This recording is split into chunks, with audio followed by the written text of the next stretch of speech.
just making pita bread. Yeah. What do you want? What do you put in it? Milk, yeast, sugar, and water.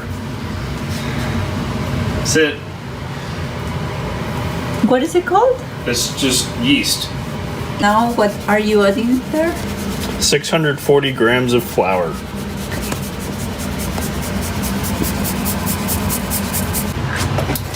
Just putting in 2 teaspoons of salt.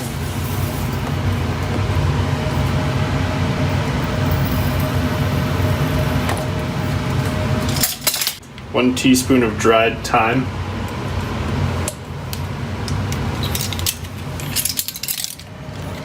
Time. I'm just making sure the milk's at room temperature. You should have done that before, but this is my shortcut if it's been in the fridge.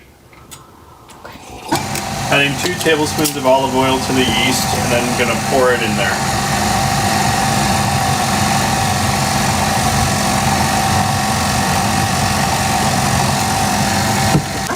Pouring a little bit of the yeast mixture in at a time to combine it into a dough. You can see it starting to thicken up.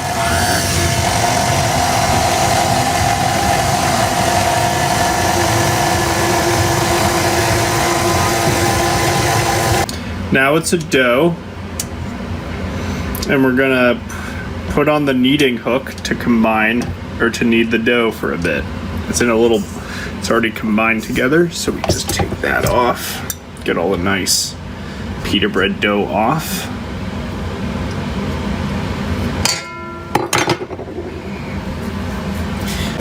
What is it called? A dough hook. It's a stand mixer attachment for kneading dough.